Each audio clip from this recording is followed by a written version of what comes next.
On the morning of October 13th, 1841, 23 guests witnessed what Hartford's upper society would later call the most shocking wedding ceremony in Connecticut's history. Within minutes of taking her first sip of ceremonial wine, 19-year-old Bridget O'Sullivan collapsed at the altar of Trinity Episcopal Church, her wedding dress pooling around her convulsing body as white foam escaped her lips. The bride's final words, heard clearly by the front pew, were a desperate whisper. "The wine, it burns." What authorities discovered 3 days later would expose a calculated murder so cold-blooded that the Hartford Courant refused to print the full details, fearing public outrage. The killer sat among the wedding guests, watching every agonizing moment with the composure of someone who had planned each detail for months. Before we continue with the story of Eleanor Pemberton and the O'Sullivan family tragedy, we invite you to subscribe to our channel and tell us in the comments which state or city you're listening from. Your engagement helps us bring these forgotten American mysteries to light. The truth behind what happened that autumn morning reveals a web of social hatred, financial desperation, and maternal obsession that would reshape Hartford's elite society forever. Hartford in 1841 stood at the crossroads of old New England tradition and industrial progress. The Connecticut River carried steamboats loaded with goods from New York, while new factories sprouted along its banks, their smokestacks competing with church spires for dominance of the skyline. The city's population had swelled to nearly 13,000 souls, with Irish immigrants flooding in to work the mills and railroads that promised prosperity to anyone willing to labor from dawn to dusk. Among Hartford's established families, none commanded more respect than the Pembertons. Eleanor Pemberton, 48 years old and widowed for 6 years, ruled over one of the city's most prominent households from her federal-style mansion on Prospect Street. The 3-story brick home, with its perfectly manicured gardens and wrought-iron fencing, served as a symbol of everything the old Connecticut elite represented: stability, tradition, and unquestionable social superiority. Eleanor had not been born into wealth. The daughter of a modestly successful Hartford merchant, she had married above her station when she wed Jonathan Pemberton in 1815. Jonathan, heir to a shipping fortune built during the War of 1812, had chosen Eleanor for her beauty and sharp intelligence rather than her pedigree. Their marriage had been a love match that scandalized some members of Hartford society, but Jonathan's success in expanding the family business into insurance and manufacturing had silenced most critics. Their only child, William, had been born in 1817 after 3 miscarriages that left Eleanor convinced he was a miracle. She devoted herself entirely to his upbringing, ensuring he received the finest education available. William attended Yale College, where he studied law and literature, returning to Hartford in 1839 to join his father's business interests. Tall and scholarly, with his father's dark hair and his mother's penetrating grey eyes, William Pemberton was considered one of Hartford's most eligible bachelors. When Jonathan died suddenly of apoplexy in 1835, Eleanor found herself in control of an estate worth approximately $40,000, a fortune that made her one of the wealthiest women in Connecticut. She managed the family's investments with an iron hand, determined to preserve not only their wealth, but their social position. The Pemberton name opened doors throughout New England, and Eleanor intended to keep it that way. The Irish migration to Hartford had accelerated throughout the 1830s, driven by poverty and crop failures in Ireland. These newcomers settled in the area near the railroad depot in cramped tenements that lacked proper sanitation. They worked for wages that established residents considered insulting. Yet their willingness to labor for so little drove down costs for factory owners and created resentment among American-born workers. Eleanor observed these changes with growing alarm. At Ladies' Aid Society meetings, she listened to complaints about Irish servants who allegedly stole from their employers, about Irish children who fought with proper American youngsters, about Irish families who crowded 10 people into spaces meant for 4. The established families of Hartford began to speak of the Irish problem in hushed tones, wondering aloud whether these Catholic foreigners could ever truly become Americans. Into this atmosphere of social tension came the O'Sullivan family in late 1839. Patrick O'Sullivan, a widower of 38, had brought his 4 children to Hartford after hearing of work opportunities in the city's expanding mills. His eldest daughter, Bridget, was 17 when they arrived, a striking young woman with auburn hair and emerald eyes that seemed to capture light, even in Hartford's grey winter months. Patrick found work as a supervisor at Colt's Patent Firearms Manufacturing Company, where his experience with machinery in Dublin's textile mills proved valuable. The salary allowed him to rent a small but respectable house on Front Street, closer to Hartford Centre than most Irish families could afford. Bridget took a position as a seamstress in one of the better dress shops on State Street, where her skill with delicate fabrics and her ability to speak without a heavy brogue made her popular with customers. It was at Wadsworth Athenaeum's public lecture series that Bridget first encountered William Pemberton. The lecture, delivered by a visiting professor from Harvard on the topic of American literature, had drawn Hartford's intellectual elite. Bridget attended because her employer, Mrs. Catherine Hendricks, had encouraged her Irish employees to better themselves through education and culture.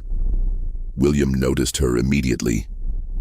Seated in the back section reserved for working people, Bridget listened with an intensity that impressed him. When the lecturer opened the floor for questions, she raised her hand to ask about the influence of Irish poetry on American writers, a question so thoughtful and well articulated that several people turned to look at her with surprise. After the lecture, William approached her as she gathered her cloak. "That was an excellent question about Irish literary influence," he said, removing his hat. "I'm William Pemberton. I don't believe we've been introduced." Bridget's cheeks colored slightly, but her voice remained steady. "Bridget O'Sullivan, Mr. Pemberton. I'm pleased to make your acquaintance." They walked together towards State Street, talking about books and ideas with an ease that surprised them both. William learned that despite her limited formal education, Bridget had read voraciously, everything from Shakespeare to contemporary American authors. She had borrowed books from a kind priest in Dublin and continued reading whatever she could obtain in Hartford's lending libraries. When they reached the corner where their paths diverged, William hesitated. "Miss O'Sullivan, I wonder, would you care to attend next week's lecture? It's to be about American history, and I suspect you might find it interesting." Bridget's smile transformed her entire face. "I would enjoy that very much, Mr. Pemberton." Their courtship began quietly, carefully. William understood the social implications of his interest in an Irish working girl, but Bridget's intelligence and grace convinced him that such considerations were petty and unworthy. They met for walks along the Connecticut River, attended lectures and cultural events, and discovered a compatibility that transcended their different backgrounds. Eleanor remained unaware of these developments for nearly 6 months. William had always been discreet about his personal affairs, and she assumed his frequent absences from home reflected his dedication to business matters or social obligations with young men of his own class. The revelation came on a humid afternoon in July 1840. Eleanor had decided to surprise William with a visit to his office at the Pemberton Building on State Street, bringing him cold lemonade and news of an invitation to the governor's summer reception. As she climbed the stairs to the 2nd floor, she heard voices from behind his office door, William's familiar baritone and a woman's voice she didn't recognize. "My mother will never accept this," William was saying, "but I don't care about her approval anymore, Bridget. I love you, and that's what matters."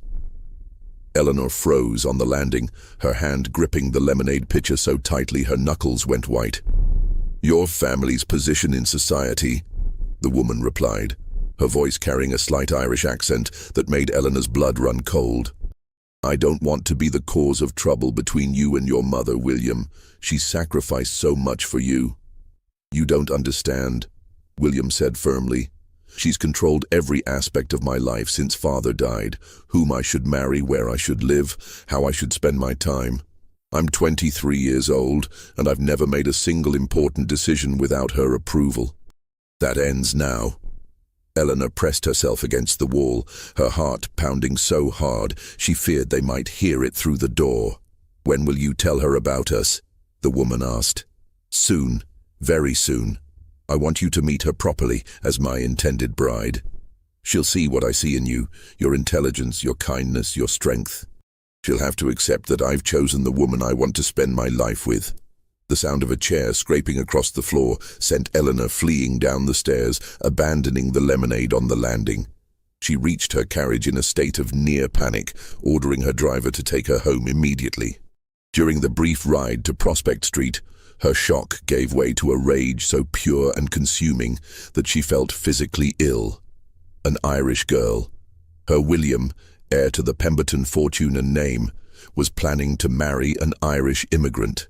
Everything she had worked for, everything she had sacrificed and schemed to preserve, would be destroyed by this. This nobody who had probably seduced her innocent son with calculated charm. That evening, William came home for dinner, appearing more cheerful than he had in months. Eleanor watched him carefully, noting the way he hummed under his breath while carving the roast, the satisfied smile that played at the corners of his mouth. She wanted to confront him immediately, to demand an explanation. But her years of social maneuvering had taught her patience. She needed information before she could act effectively. "You seem in excellent spirits tonight, William," she said, keeping her voice light. "Do I? Well, I suppose I am. I've been thinking about making some changes in my life, important changes." "Oh? What sort of changes?" William set down his fork and looked directly at her. "Mother, I've met someone, a young woman of exceptional character and intelligence. I believe she might be the person I want to marry." Eleanor's hand trembled slightly as she reached for her water glass. "How wonderful, dear. Anyone I know?" "No, but I'm eager for you to meet her. Her name is Bridget O'Sullivan, and she's—" He paused as if gathering courage. "She's from Ireland originally. Her family came to Hartford 2 years ago." The water glass slipped from Eleanor's fingers, shattering against her plate. "Oh, how clumsy of me," she said, rising to ring for the servants. "You said O'Sullivan? An Irish family?" "Yes. Her father works at Colt's factory, and she's employed at Mrs. Hendricks's dress shop." "Mother, I know what you're thinking, but—" "I'm not thinking anything, William," Eleanor interrupted, her voice carefully controlled. "I'm simply surprised. You've never mentioned this young woman before."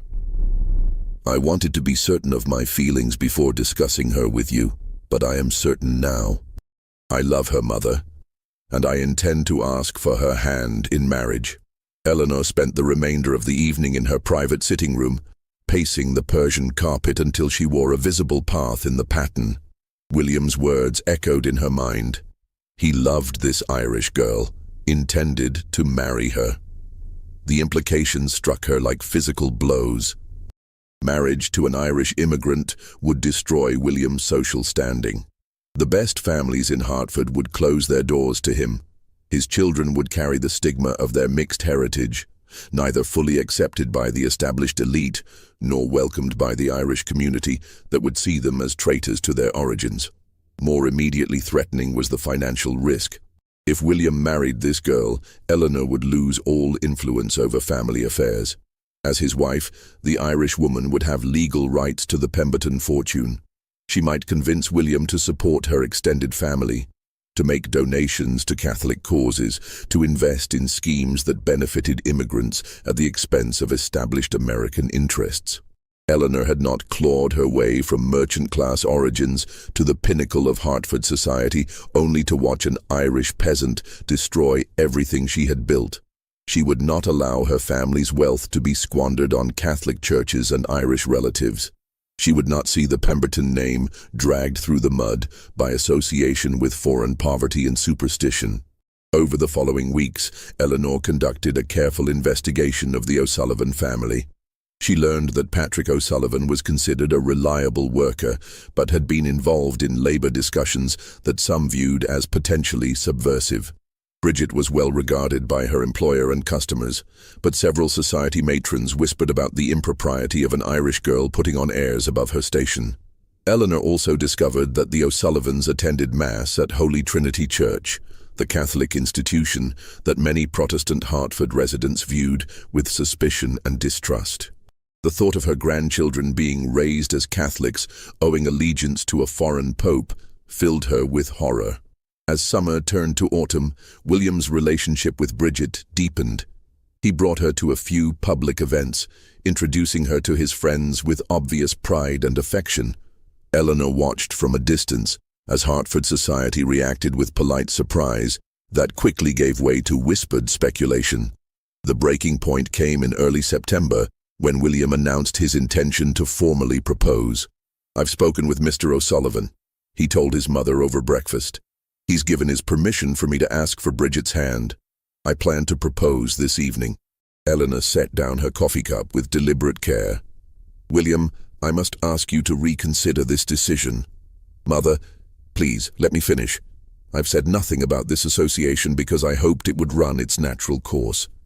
But you're talking about marriage now, about permanent commitments that will affect not just your life but the future of our family." William's jaw tightened. "What exactly are you saying?" "I'm saying that marriage is about more than personal feelings. It's about social compatibility, shared values, common backgrounds. This young woman may be perfectly pleasant, but she comes from a world entirely different from ours. The differences that seem charming now will become sources of conflict later. Her background doesn't matter to me. It should matter. It will matter to your children, who will struggle to find their place in society. It will matter to your business associates, who expect their partners to maintain certain standards. It will matter to everyone we know." William stood abruptly, his chair scraping against the floor. "I'm disappointed in you, Mother. I expected better from someone who married for love herself. Your father and I came from similar circumstances. We understood each other's expectations and obligations. This situation is entirely different. The only difference is your prejudice against the Irish." Eleanor's mask of composure finally slipped. "It's not prejudice, William. It's reality. These people are not like us. They have different loyalties, different values, different priorities. This girl will change you, and not for the better. This conversation is over," William said coldly. "I'm going to propose to Bridget tonight, with or without your blessing." After he left, Eleanor sat alone in the dining room for nearly an hour, staring at her untouched breakfast. The die was cast. William would not be dissuaded by arguments or threats. He was going to marry this Irish girl, and when he did, Eleanor's control over the family fortune and legacy would end forever, unless she took action to prevent it. The engagement of William Pemberton to Bridget O'Sullivan was announced in the Hartford Courant on September 15, 1840. The brief notice, placed in the society section, generated more discussion than any social news in recent memory. At tea parties and gentlemen's clubs throughout the city, people debated whether William had lost his senses or simply succumbed to Irish seduction. Eleanor maintained a facade of gracious acceptance while privately seething. She attended social functions where well-meaning friends offered congratulations mixed with barely concealed sympathy. "How progressive of William," they would say, their voices carrying undertones of scandal. "I'm sure the girl is quite suitable." The worst moment came at a Ladies' Aid Society meeting where Mrs. Harrison Fitzgerald, whose own Irish ancestry was conveniently forgotten by Hartford society, made a pointed comment about the importance of maintaining proper standards in marriage. "Of course, we must be charitable to these immigrant families," she said, glancing meaningfully at Eleanor. "But there are appropriate boundaries that shouldn't be crossed." Eleanor smiled tightly and changed the subject, but the humiliation burned in her chest like acid. She was being pitied, patronized by women who had once deferred to her social position. The Pemberton name, which had opened every door in Connecticut, was becoming a source of whispered gossip and snide commentary. During this period, Eleanor began to study Bridget O'Sullivan with the intensity of a military strategist examining an enemy position.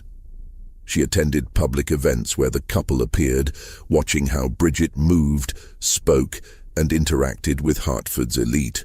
What she observed only deepened her alarm. Bridget was not the simple Irish peasant Eleanor had hoped to find. The young woman possessed a natural elegance that could not be taught, an intelligence that shone in her conversations, and a genuine warmth that drew people to her. Even Eleanor's harshest critics among the society matrons admitted that the O'Sullivan girl had remarkable poise for someone of her background. More troubling was the obvious depth of William's devotion.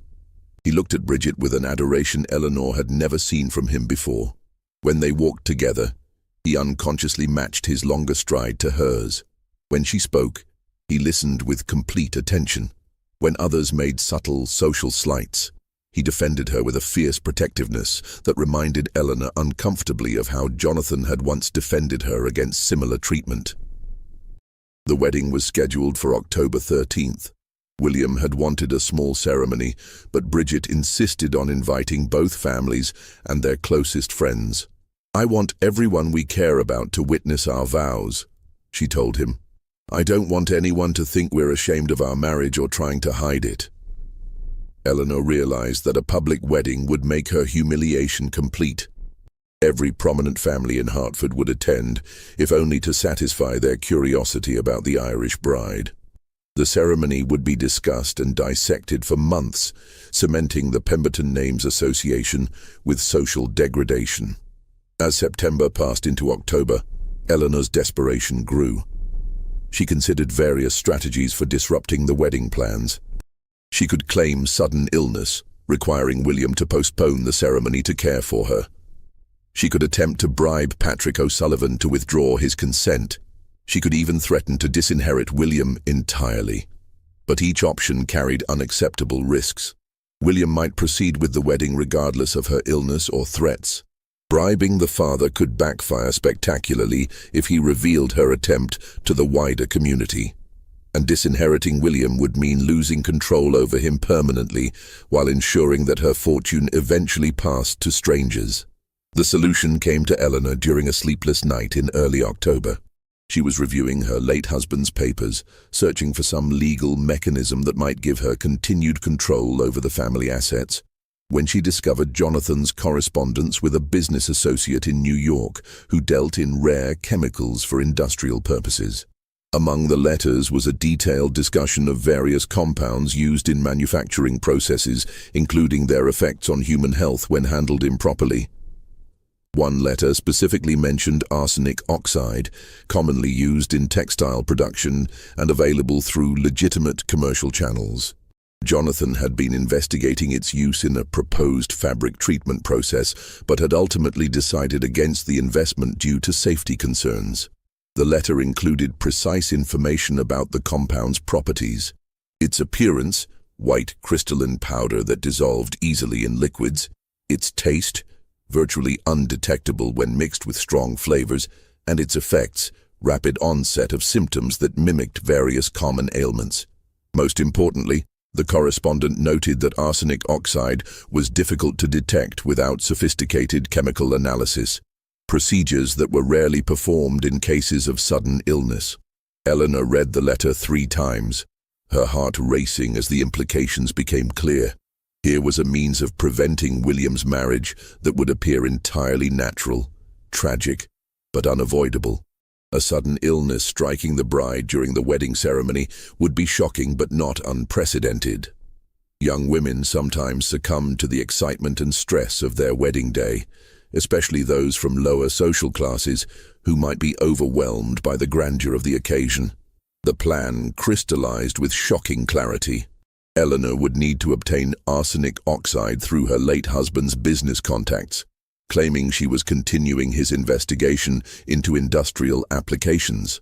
She would need to find an opportunity to administer it during the wedding ceremony, when all attention was focused on the bride and groom, and she would need to ensure that her own behavior appeared completely natural, that of a concerned mother-in-law witnessing a tragedy. On October 8th, 5 days before the wedding, Eleanor visited the offices of Hartwell Chemical Supply in New York City. She took the train early in the morning, dressed in her most respectable traveling clothes and carrying Jonathan's business correspondence as credentials. Mr. Hartwell, a thin man with nervous hands and wire-rimmed spectacles, remembered Jonathan favorably. "A cautious businessman," he told Eleanor. always concerned about safety and proper procedures. "How may I assist you, Mrs. Pemberton?" Eleanor explained that she was settling her late husband's affairs and wanted to complete his investigation into textile treatment processes.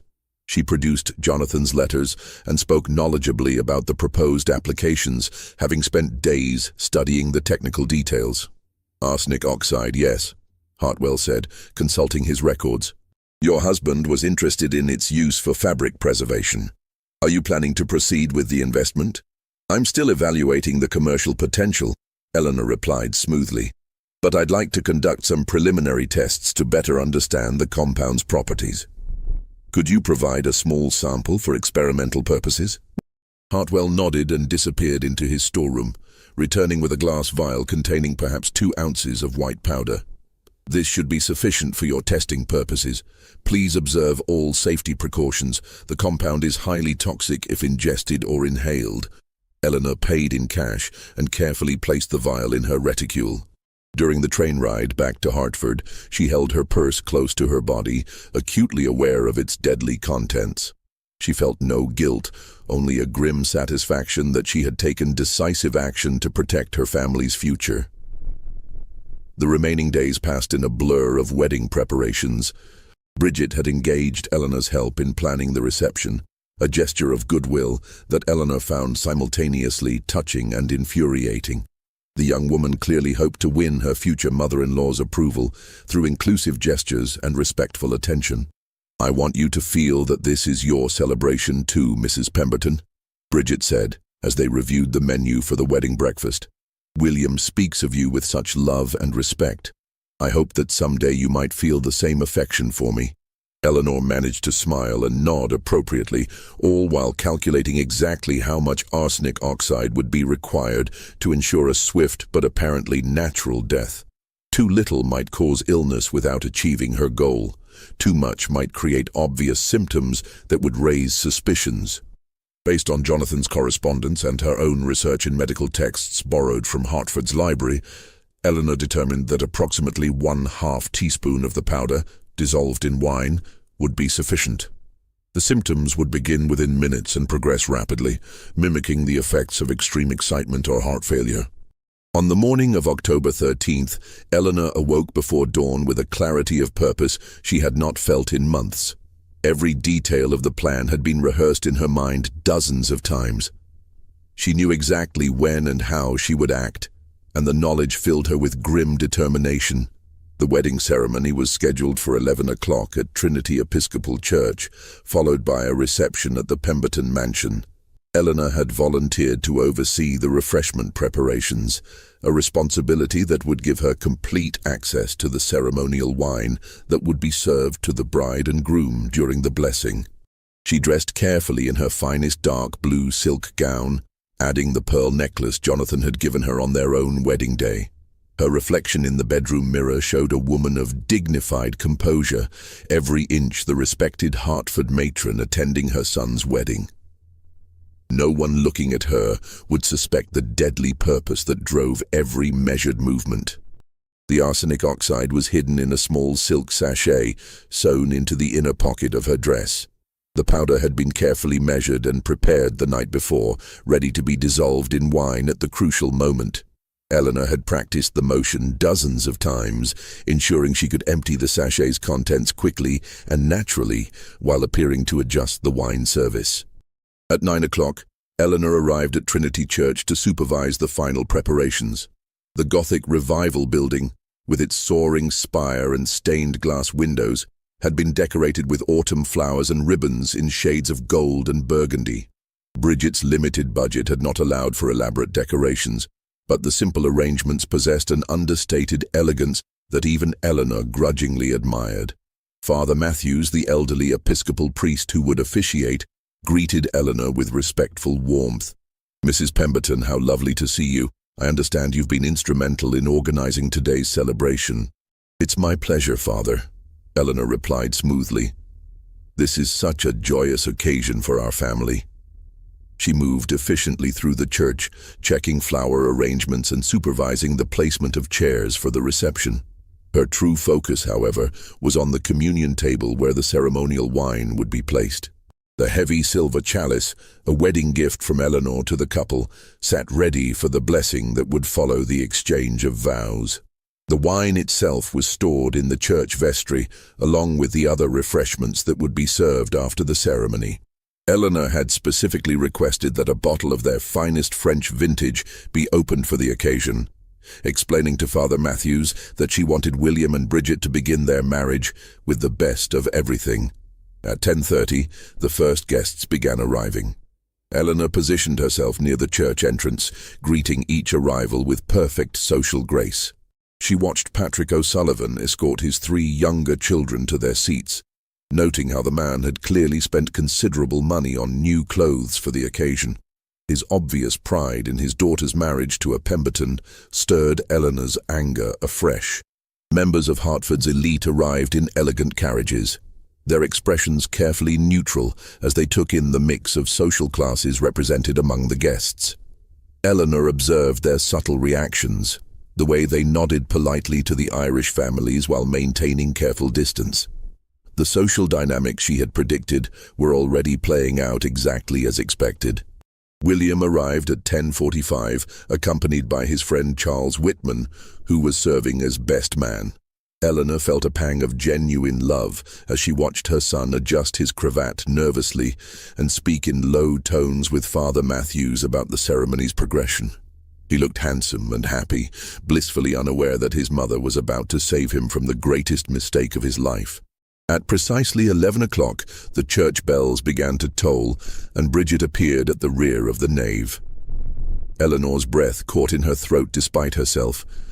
The young woman was genuinely beautiful, her auburn hair arranged in an elegant style that complemented the simple but perfectly fitted white gown she had sewn herself. She carried a bouquet of white roses and baby's breath, and her face glowed with happiness that seemed to illuminate the entire church. Patrick O'Sullivan walked proudly beside his daughter, his hand resting gently on her arm. As they processed down the aisle, Eleanor noticed how many of the guests smiled involuntarily at the sight of the radiant bride. Even some of Hartford's most socially rigid matrons appeared touched by Bridget's obvious joy and dignity. The ceremony proceeded with traditional Episcopal solemnity. Father Matthews spoke about the sacred nature of marriage, the importance of mutual respect and devotion, and the blessings that awaited couples who built their union on firm spiritual foundations. William and Bridget exchanged vows in clear, confident voices, their eyes never leaving each other's faces. Eleanor watched from the front pew, her hand resting over the hidden sachet of poison. Soon, she told herself. Very soon, this travesty would be over, and William would be free to make a proper marriage with someone of his own class and background. Following the exchange of rings, Father Matthews moved to the communion table to begin the blessing of the wine. This was Eleanor's moment. She rose from her seat with practiced grace and approached the altar, ostensibly to assist with the ceremonial service as mother of the groom. "Allow me to help prepare the wine, Father," she said quietly, moving to stand beside the silver chalice. The priest nodded appreciatively and turned to address the congregation about the significance of sharing wine as a symbol of the couple's new union. While he spoke, Eleanor's fingers found the sachet in her dress pocket. With movements perfected through countless rehearsals, she emptied the white powder into the chalice and used a silver spoon to stir it gently into the deep red wine. The arsenic oxide dissolved completely, leaving no trace of its presence. The wine maintained its rich color and would taste no different than before, at least not to someone drinking it in the emotional excitement of their wedding day. Father Matthews completed his remarks and lifted the chalice ceremonially. "William and Bridget, please step forward to share the wine of commitment, symbolizing your promise to support each other through all of life's joys and sorrows." Eleanor returned to her seat, her heart pounding so hard she feared others might hear it. William and Bridget approached the communion table, their hands joined and their faces radiant with happiness. Everything was proceeding exactly according to plan. Father Matthews offered the chalice first to William, who took a small sip and passed it to his bride. Bridget accepted the chalice with both hands, smiled lovingly at her new husband, and raised the wine to her lips. Eleanor watched with terrible fascination as Bridget drank deeply from the poisoned chalice. The young woman's face showed nothing but joy and gratitude as she completed the ceremonial sip and returned the cup to Father Matthews. The deadly dose had been consumed. Now it was simply a matter of waiting for the arsenic to take effect.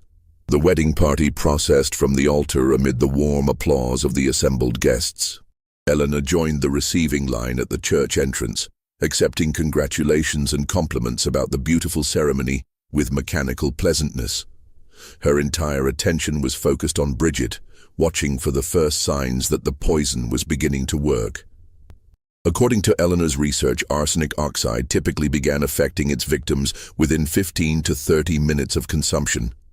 The initial symptoms would be subtle, perhaps a slight pallor, some difficulty breathing, or minor stomach discomfort.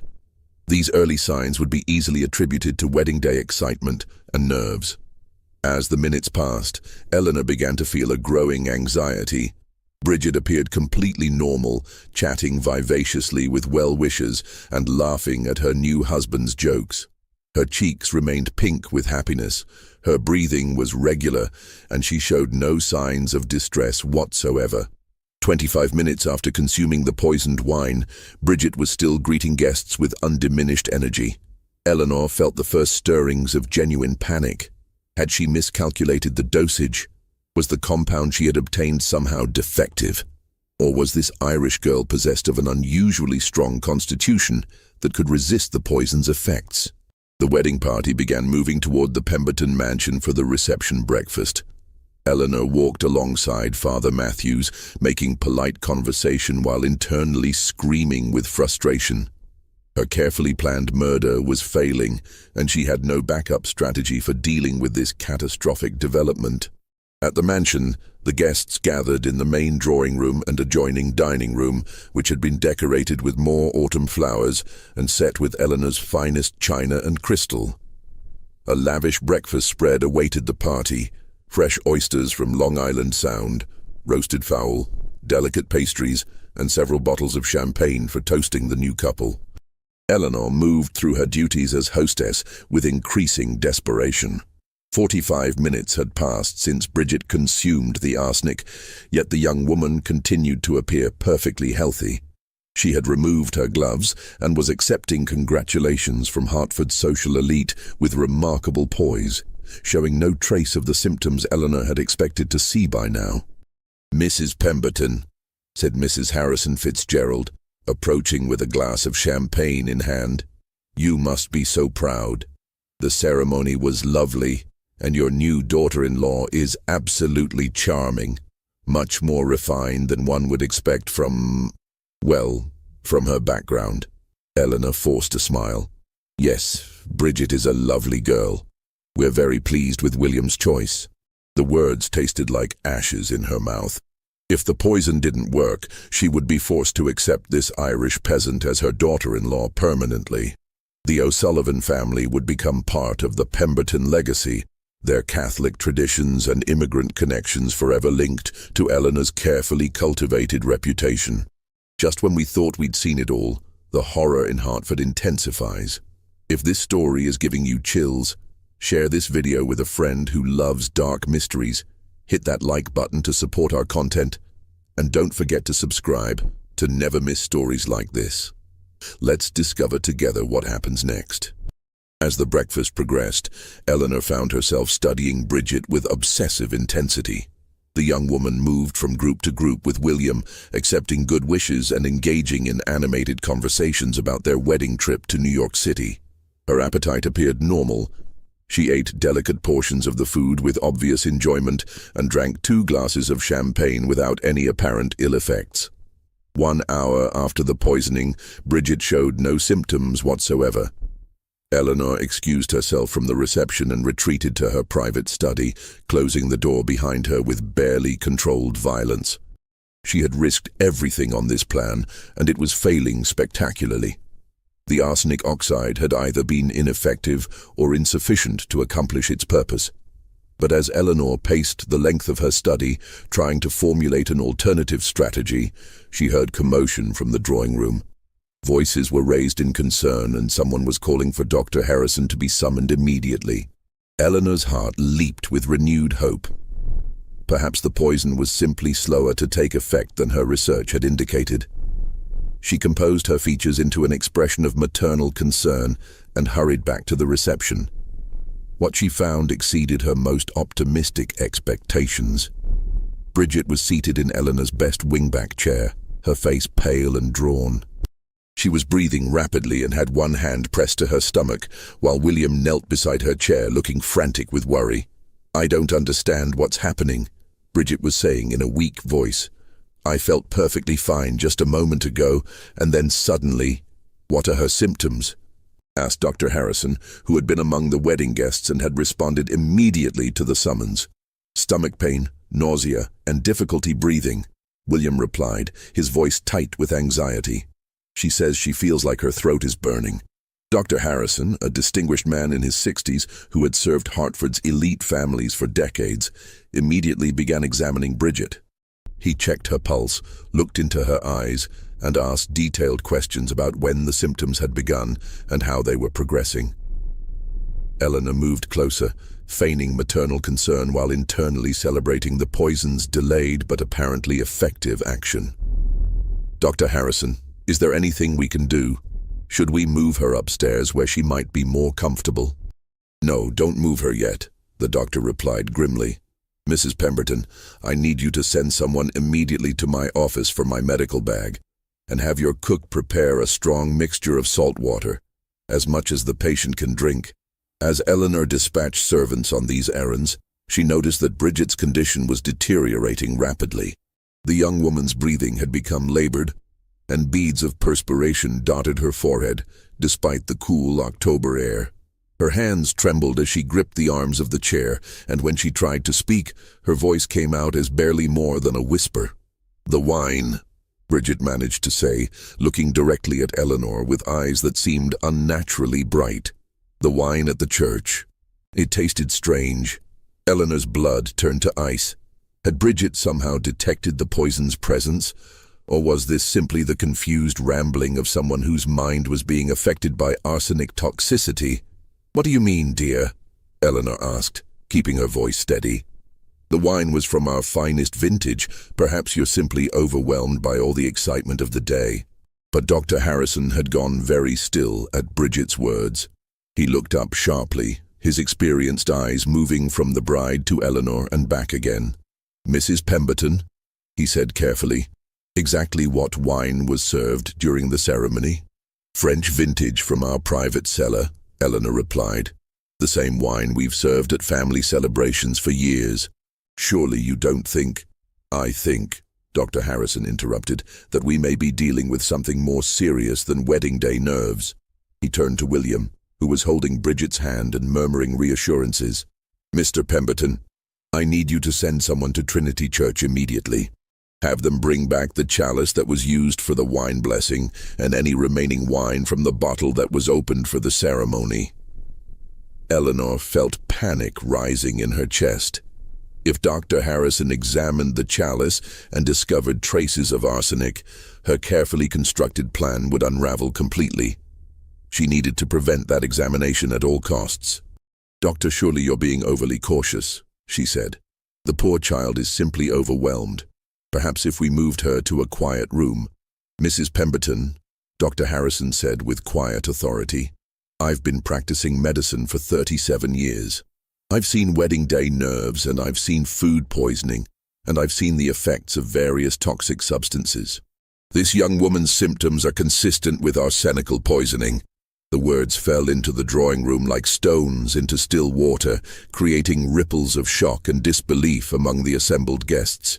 Several women gasped audibly, while the men moved closer to hear Dr. Harrison's diagnosis more clearly. William's face went white. "Poison? That's impossible. How could Bridget have been poisoned? She's eaten and drunk nothing that wasn't served to everyone else. Not everyone else drank from the ceremonial chalice," Dr. Harrison pointed out grimly. Only the bride and groom shared that wine. And you, Mr. Pemberton, show no symptoms of distress. Eleanor realized with growing horror that the doctor was systematically eliminating other possible sources of poisoning, focusing inevitably on the one moment when Bridget had consumed something different from the other guests. Her mind raced frantically, searching for some way to deflect suspicion. Perhaps the arsenic came from somewhere else entirely, she suggested desperately. These old buildings sometimes have lead pipes or other sources of contamination. But even as she spoke, Eleanor could see that Dr. Harrison wasn't convinced. His sharp eyes were studying her with an intensity that made her feel exposed and vulnerable. Behind his professional demeanor, she could sense a growing suspicion that chilled her to the bone. Meanwhile, Bridget's condition continued to worsen. Her breathing had become increasingly labored, and she was now struggling to remain conscious. The bright flush in her cheeks had given way to an alarming pallor, and when she tried to speak, only incoherent whispers emerged. "We need to get her to my office immediately," Dr. Harrison declared. "Mr. Pemberton, can your carriage accommodate a stretcher? Time is critical if we're going to save her life." The word save hit Eleanor like a physical blow. She had assumed that once the arsenic took effect, Bridget's death would be swift and irreversible. The possibility that medical intervention might prevent the poison from completing its work had never occurred to her. As William organized transportation to Dr. Harrison's office, Eleanor found herself trapped between desperate hope that Bridget would die before reaching medical help and growing terror that the young woman might survive to identify her poisoner. If Bridget lived, and if Dr. Harrison's suspicions continued to develop, Eleanor could face charges of attempted murder.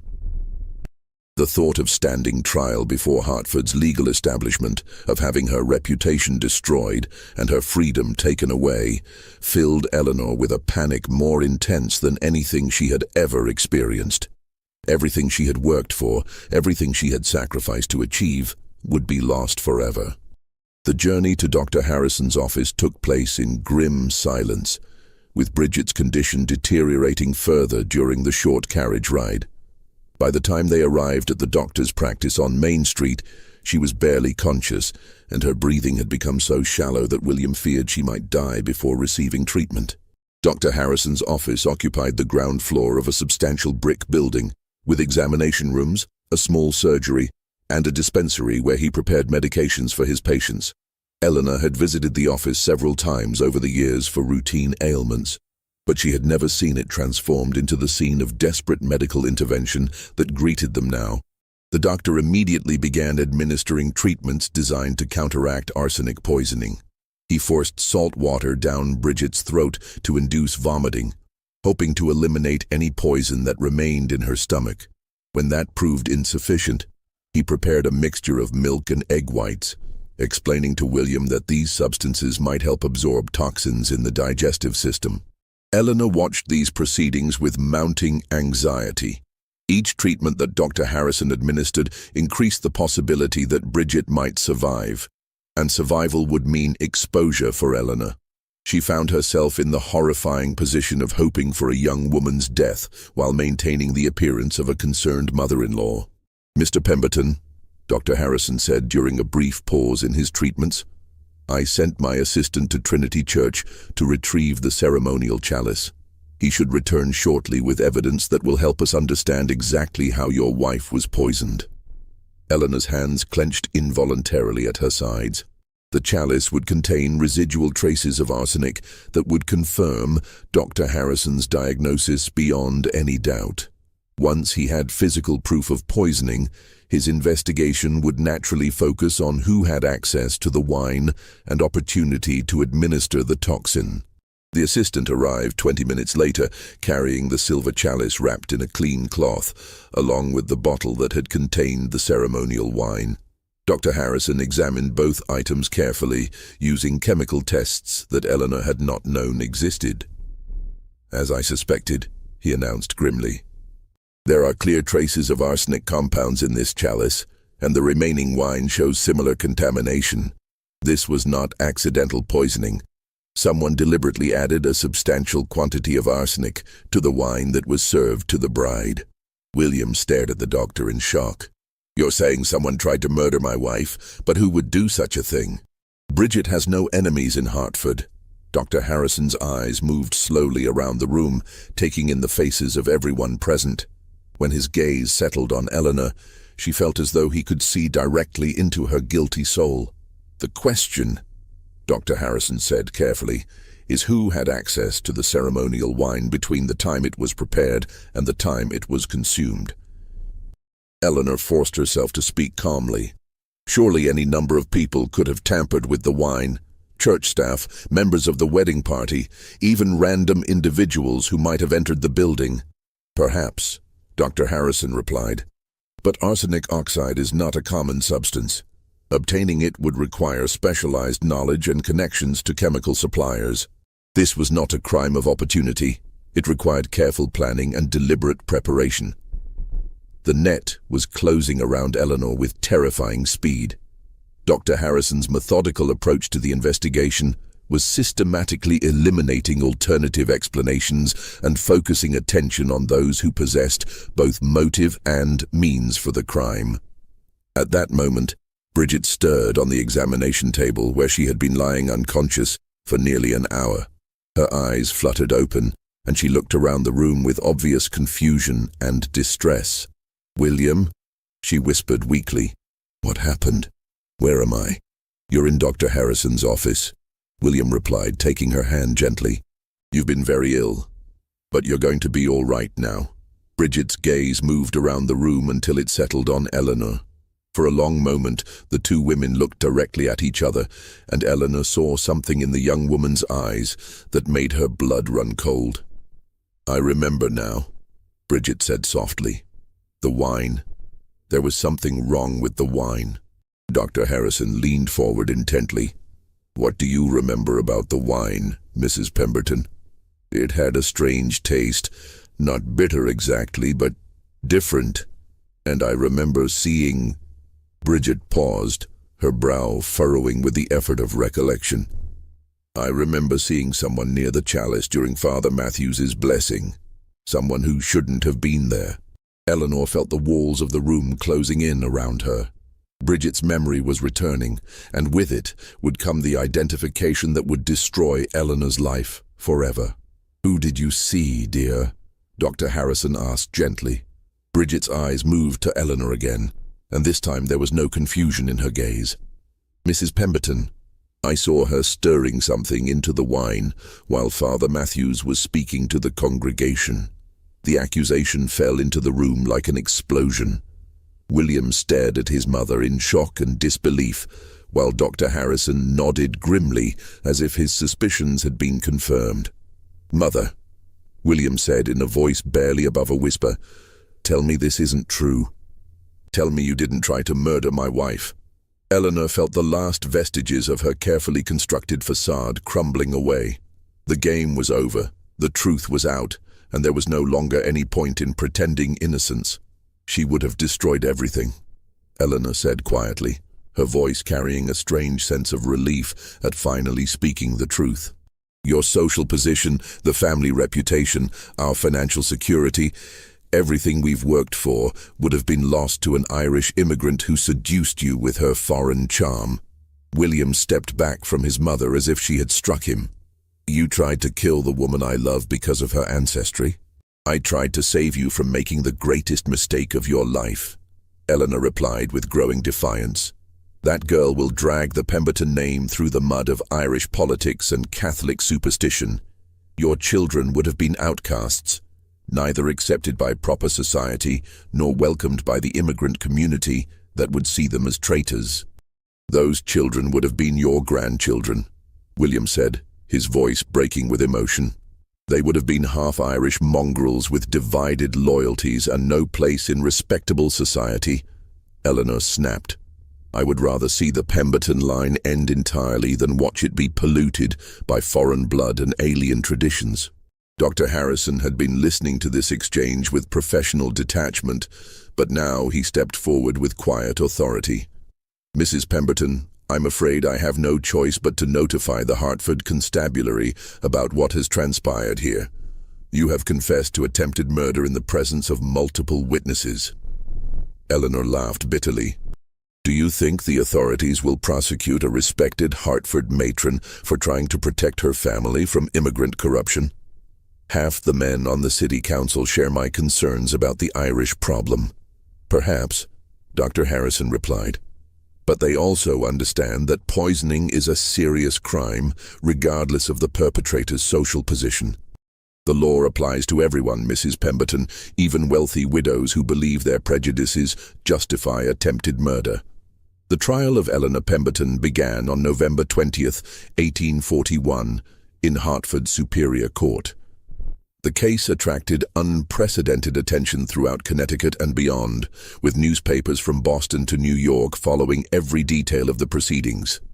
The spectacle of a prominent society matron accused of poisoning her son's Irish bride captured the public imagination in ways that reflected the deep social tensions of the era. Judge Samuel Huntington, himself a member of Hartford's established elite, presided over the trial with scrupulous attention to legal procedure. Despite his personal acquaintance with Eleanor and sympathy for her social concerns, he could not ignore the overwhelming evidence against her. Dr. Harrison's testimony regarding the arsenic poisoning was supported by chemical analysis, Bridget's eyewitness identification, and Eleanor's own confession in the doctor's office. The prosecution, led by District Attorney Charles Morgan, presented the case as a calculated attempt at murder motivated by social prejudice and financial greed. The defendant, Morgan told the jury, placed her own narrow concerns about social status above the life of an innocent young woman whose only crime was falling in love with the defendant's son. Eleanor's defense attorney, Hartford's most prominent criminal lawyer, argued that she had acted under extreme emotional distress caused by her son's inappropriate marriage choice. He attempted to portray Eleanor as a devoted mother driven to temporary insanity by the prospect of her family's social destruction. The strategy failed completely. The careful planning required to obtain arsenic oxide, the deliberate timing of the poisoning during the wedding ceremony, and Eleanor's calculated behavior before and after the crime demonstrated premeditation that contradicted any claim of temporary insanity. Bridget's testimony proved particularly damaging to Eleanor's defense. The young woman had recovered completely from the arsenic poisoning, and she spoke with quiet dignity about the events of her wedding day. Her obvious intelligence and refinement made a powerful impression on the jury, undermining Eleanor's characterization of her as an unsuitable immigrant. I bear no personal hatred toward Mrs. Pemberton, Bridget told the court. I understand that she acted from love for her son, even though that love was expressed through terrible means. But I cannot forget that she tried to kill me because she believed my Irish heritage made me unworthy of her family. William's testimony was the most emotionally devastating moment of the trial. He spoke of his love for both his mother and his wife, his shock at discovering Eleanor's crime, and his determination to ensure that justice was served regardless of family loyalty. My mother taught me to value honor, integrity, and moral courage, he told the court. Those same values now require me to testify truthfully about her actions, no matter how painful that truth might be. The jury deliberated for less than 2 hours before returning a verdict of guilty on charges of attempted murder. Judge Huntington sentenced Eleanor to 15 years in the Connecticut State Prison, noting that her social position and previous good character had been considered in determining the length of her incarceration. The defendant's crime strikes at the heart of civilized society, Judge Huntington declared during sentencing. When prejudice and social ambition lead to attempted murder, the law must respond with appropriate severity to protect all citizens regardless of their background or origin. Eleanor received the sentence with the same composure she had maintained throughout the trial. She showed no emotion as the court officers led her away to begin her imprisonment, though observers noted that she avoided looking at William and Bridget as she left the courtroom. The Pemberton family's social position in Hartford never recovered from the scandal. William found himself ostracized by many of the families who had once welcomed him, though a few forward-thinking members of the community rallied to support him and Bridget. They moved to Boston shortly after the trial, where William established a successful law practice, and they raised 3 children who grew up to be prominent citizens of Massachusetts. Bridget proved to be everything William had believed her to be: intelligent, gracious, and devoted to their family's welfare. She became active in charitable organizations that assisted Irish immigrants, using her social position to bridge the gap between established American families and newcomers seeking better lives. Eleanor served 12 years of her sentence before being released for good behavior in 1853. She returned to Hartford as a broken woman, her fortune largely depleted by legal expenses and the costs of incarceration. She lived quietly in a modest boarding house until her death in 1858, never having reconciled with William or met her grandchildren. The silver chalice used in the poisoning was melted down by Trinity Church and the metal donated to a fund for Irish immigrants. Father Matthews, deeply shaken by the violation of sacred ceremony that had occurred under his supervision, instituted new procedures for wedding preparations that ensured multiple people were present whenever ceremonial items were being prepared. The case of Eleanor Pemberton became a cautionary tale told throughout New England about the dangers of unchecked prejudice and social ambition. Legal scholars pointed to it as an example of how even the most privileged members of society remained subject to the rule of law when they committed serious crimes. But perhaps the most lasting impact of the tragedy was its effect on Hartford's social attitudes toward Irish immigrants and other newcomers to American society. The obvious injustice of Eleanor's attempt to murder Bridget simply because of her heritage forced many established families to reconsider their own prejudices and assumptions.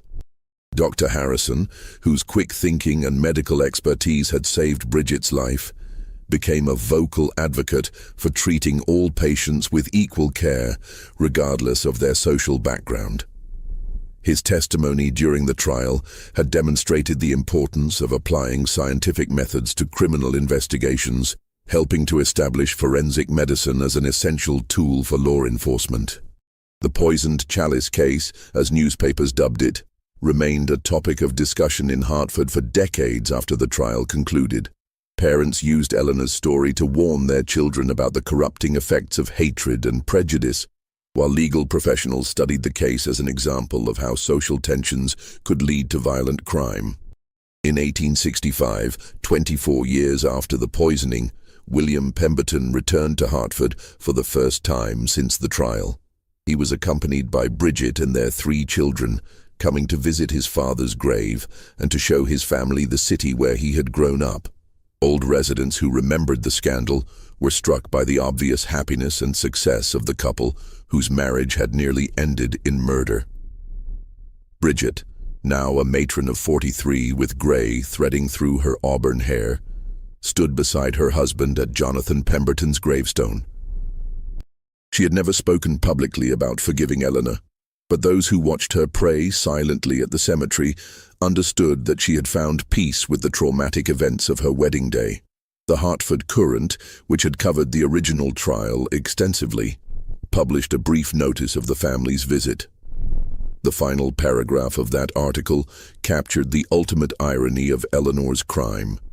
The union that was nearly destroyed by poison has instead flourished into one of New England's most respected families, proving that love and character triumph over prejudice and hatred.